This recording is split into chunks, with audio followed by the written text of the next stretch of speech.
voltando nesse versículo. Nesse tempo muitos serão escandalizados, trair-se uns aos outros e uns aos outros se aborrecerão. Agora vamos falar das igrejas, dos ministérios. O único que eu não ouvi, que Deus seja louvado a vida dele, embora que eu não aceito o princípio teológico dele, é o R.R. Soares. Esse não se envolve com a vida dos outros. Mas ele tem uma prática tão sutil de tirar o dinheiro dos outros que ele não fala sobre isso. Ele fala sobre patrocinadores. Viu como é que é? E ele é o mais rico de todos. Eu não sei a carreira dele com o chapéu grande. Eu não sei dos três ali. Eu sei que um dia esses três vão para a cadeia. Eu já disse, Lula, pelo amor de Deus, Lula. Solta o Marcola e o Fernandinho Beiramar. Botam a lei no Congresso para cobrar dízimo desses caras, pelo menos desses aí, do neopentecostal. Da Igreja Católica também, da Assembleia, de todas as igrejas, para ver quantas igrejas vão fechar. Porque ninguém vai trabalhar pelo amor, querido. Ninguém. Mas cobra só o dízimo. O Brasil seria uma explosão. Israel faz isso dos seus membros. É descontado o 8%, correto? Do INSS, como aqui também. Lá eles descontam 10%. E aí tem tudo de graça. Aí pode fazer tudo de graça.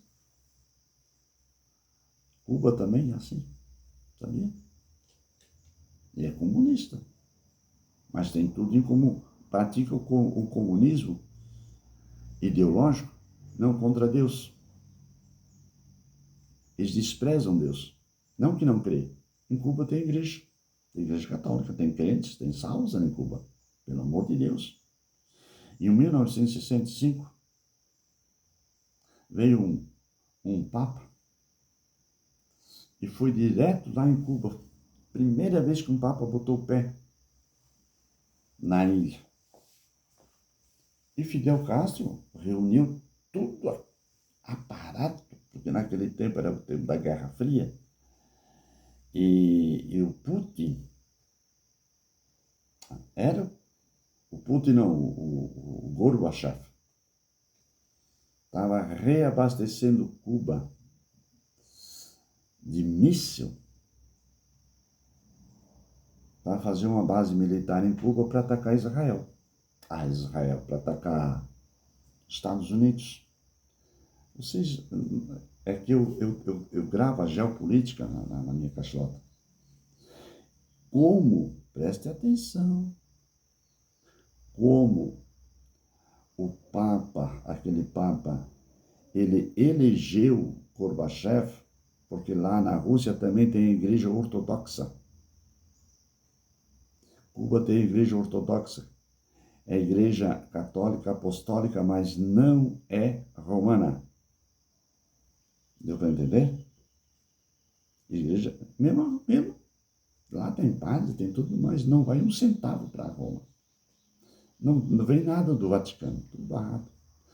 Mas como havia uma corrente comunista, presta atenção, gente. Assim, no Vaticano tem comunista, papas comunistas, tem papas maçons, tem papas que são ateus. É a santidade, o papa. Aquilo é só uma política mundial de domínio de poderes. Aquele elegeu Gorbachev, disse para os católicos lá, os ortodoxos, para votarem no Gorbachev. Ele foi um homem, e eu li o livro dele, um livro grosso assim, a perestroika. O que é a perestroika? A reconstrução. E ele desmanchou a União Soviética e deixou só a Rússia sozinha. Todos aqueles países, Alemanha, Lutânia, e Polônia, e Ucrânia, e tudo aquele Ania que tinha por aí, tudo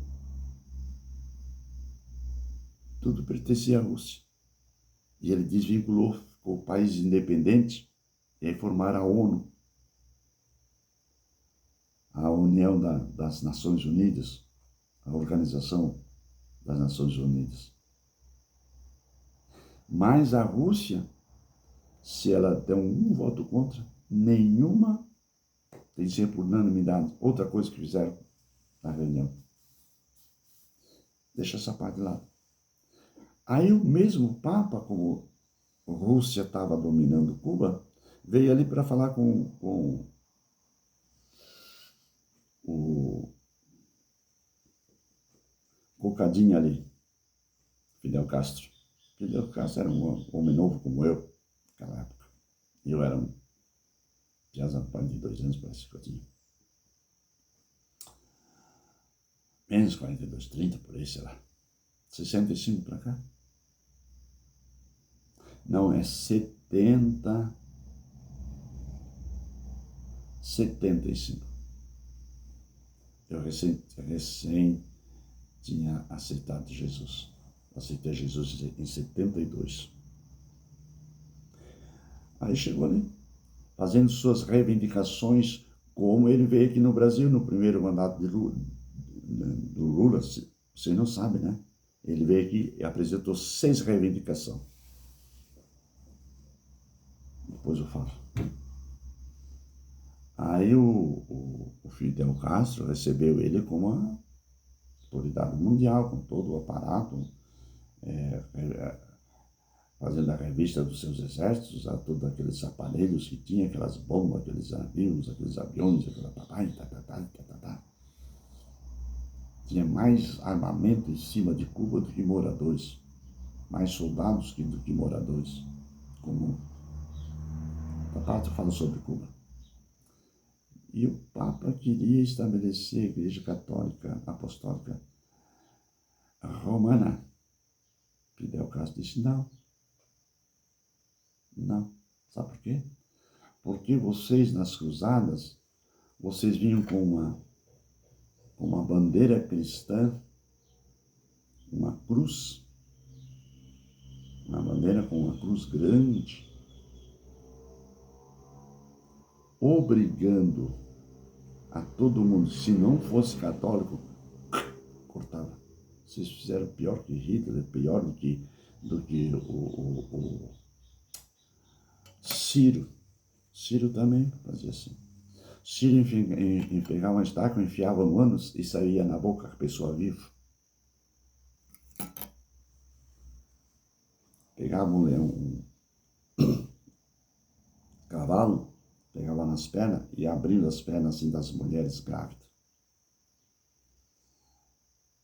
Acabou que estava na areia caído, o elefante vinha e as piores atrocidades que existiam para terrorizar, era terror mesmo, não é terror psicológico. E o Papa foi embora, não conseguiu seu objetivo. Aí no primeiro mandato de Lula, o Papa veio no Brasil, ficou em uma semana. Na verdade, ele veio mais vezes. A última vez que ele veio foi a maior baixaria do mundo. Até eu fiquei com vergonha dele. Porque daí Lula se escondeu. Ou foi no tempo da Dilma, uma coisa assim. Mas se esconderam, as autoridades se esconderam. Quando veio uma autoridade nobre, eles pegam a autoridade lá no posto, no porto, do porto até no Palácio do Planalto, onde está o anfitrião, o presidente que vai receber o outro presidente, no caso, eles fazem um batedouro.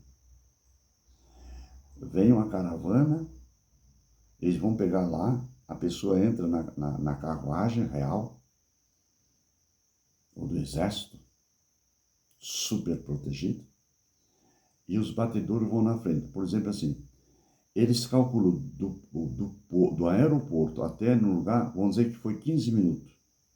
Não pode atrasar 1 minuto. É cronometrado. E eles vão bem devagarinho, não vão correr não. Mas quando vão os batedouros 4, 5, 6, 8, 10 quadras para frente e bloqueia, a ponto de aquela avenida ser só do exército e do cidadão que vai chegando ali. Aí os que sabem bem, a bandeira e tal, E infiltrado no meio do povo estão os espiões para ver se alguém não tem uma bala. Lá de cima do prédio. Quando ele passou, aqueles do prédio, eles descem ligeiro, pegam o helicóptero, vão lá para frente, com atiradores de elite, para ver nada, proteger o cara. Quando eles entregam lá dentro do Palácio do Planalto, eles não batem a retirada, eles ficam lá de fora vigiando para ver se não tem alguma invasão do inimigo, algum terrorista. Quando o Papa veio para o Brasil, não tinha ninguém no aeroporto para receber ele. Ele se perdeu, se trancou, atrasou mais de 10 minutos. Houve naquele horário de pico, não tem? E os caras não sabiam se ia por aqui. Nem os motoristas que estavam com ele sabiam do caminho que ia até na Casa Branca lá em Brasília. Maior fiasco. Na verdade, nem sei para onde ele foi. No ano 75, ele veio fazer 6 reivindicações. A primeira, que o Brasil pagasse os padres e as freiras e os colégios e a igreja, como antigamente, antes da Constituição de 88. Entende?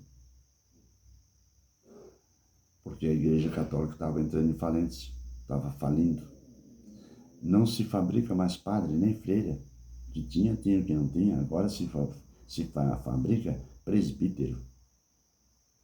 Copiando diácono, diaconisa. A minha irmã é diaconisa, é missionária na Igreja Católica. Ela que reza a missa, ela que faz a extremoção. Meu cunhado morreu, ele não era dizimista, que agora estão cobrando dízimo na Igreja Católica também. E aí não aceitaram, nem foram fazer a missa de corpo presente e nem cederam à igreja. A minha irmã quase morreu de vergonha. Chorava que não é verdade. Aí eu fui fazer o guardamento do corpo. Aí pegaram a igreja Assembleia de Deus para levar o corpo. Antes a minha irmã nunca tinha botado o pé na igreja Assembleia de Deus. Aí eu, como pastor, mais uma meia dúzia de irmãos estavam lá, cantei, preguei, orei, apresentei Jesus para todos. Os meus sobrinhos, longe, nem perto do corpo do pai estavam, porque ele morreu de Covid. Eu cheguei e botei a mão. Isso aqui, ó, é um amigo, é um irmão, embora que nunca frequentou a igreja, porque a igreja só escandaliza. E comecei a falar sobre o escândalo. Mais de 150, 200, 300 pessoas.